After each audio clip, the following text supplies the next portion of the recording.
చేయించినాడు.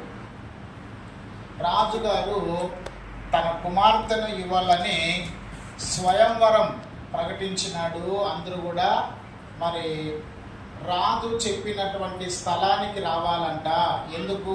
రాజకుమార్తెను వివాహం చేసుకోవడానికి అని స్వయంవరం ప్రకటించినాడు. స్వయంవరం ప్రకటిస్తే అందరూ వచ్చినారు రాజకుమార్తెని పెళ్లి చేసుకుందామని. ఆటకొచ్చి చూసేపాటికి అందరూ కూడా ఒక పెద్ద కొలం చుట్టూ నిలవన్నారు.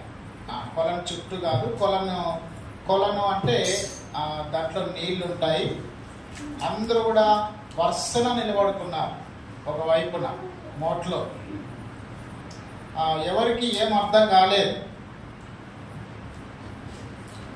ఎందుకు ఇక్కడ నిలబడుకున్నారు అని ఒకరికొకరు మాట్లాడుకుంటే వాళ్ళు ఏమని మాట్లాడుకుంటున్నారంటే, మనమేమో రాజుగారు యొక్క కుమార్తెను పెళ్లి చేసుకుందామని వచ్చినాము, వీటికి వచ్చి చూసేదానికి ఒక పందెం ఉందంట అని మాట్లాడుకుంటున్నారు. చెప్పండి అమ్మా, ఏముందంట? ఒక పందెం ఉందంట అని మాట్లాడుకున్నారు. ఏందా పందెము అంటే, ఈ కొలంలో నుండి ఇటువైపు నుండి అటువైపుకి ఏం చేయాలంట? కొలంలో ఈదికంట పోవాలంట. వినయ్, ఏం కల్లా పోవాలంట? ఈదికంట. ఓ అంతేనా? దీనికల్లా ఏంది ఆలోచన చేసేది ఏంది? ఖచ్చితంగా రాజకుమార్తె నాకే దక్కుతుంది, రాజకుమార్తె నాకే దక్కుతుంది అనుకున్నారంట. రేతి కూడా దాంట్లో ఒక వారం 10 దినాల నుంచి బూదిలిపోకుండా ఉండేటువంటి ఒక 10 ముసళ్ళు ఉన్నాయంటరా అని చెప్పుకున్నారంట. మళ్ళీ ఏమంట? వారం 10 దినాలు బూదిలిపోకుండా ఉండేటువంటి మొసళ్ళు ఉన్నాయంటరా అని అనుకున్నారు. అప్పటికి సగం మంది ఏమైనారంట? జారుకున్నారనండి. జారుకున్నారు. సరే చూద్దాం అని మొత్తానికి రాజకుమార్తెను పెళ్లి చేసుకోవాలని పరుగు పందెంలో నిలబడ్డారు. ఒకరి దిక్కు ఒకరు చూసుకుంటున్నారు. లే ఫస్ట్ నువ్వు దుంకరా, నువ్వు వీధిలో రా, చూద్దాం, మళ్ళీ నేను కాల్సిన నిదానంగా వస్తాను అనుకున్నారు. అట్లా ఒకరి దిక్కు ఒకరు మగాలు ఒకరు చూసుకునే పాటికి వెనకాల నుంచి ఎవరో ఒక వ్యక్తిని ధబామని దొబ్బినారండి. దాంట్లో దొబ్బితే ఆ వ్యక్తి ఏం చేసినాడు అంటే, ఊరి నెలక నన్ను దొబ్బిరి కదా అని చెప్పేసి ఆదర బదల ఈదులాడికంట ప్రాణభయంతో మొత్తాన్ని కాపాకకి చేరుకున్నాడు, ఆ ఒడ్డుకి చేరుకున్నాడు. ఆయన రాజకుమార్తె పూలహారాన్ని చేతిలో పట్టుకొని ఆయన ఆ పక్కకి పరిగెత్తుకొని పోయి ఆ వ్యక్తి మెడలో వేసిందంట. ఆ రాజు వెయ్యి, నువ్వే నా కుమార్తెకి పెళ్లి చేసుకునే వ్యక్తివి అని అంటా ఉంటే, ఊరికనే ఉన్నాను రాజుగారు,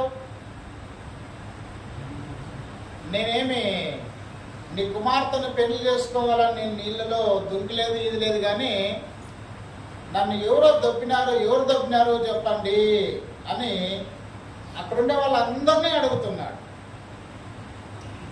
మేము దొబ్బలేదు అని అంటున్నారు.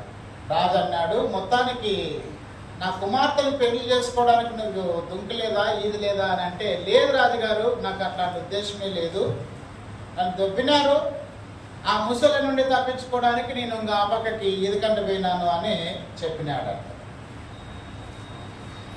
దీని అర్థం ఏంటంటే, మనము ఏదైనా కానీ దేవుని విషయానికి వస్తే చెప్పాలి. ఎవరి విషయానికి వస్తే?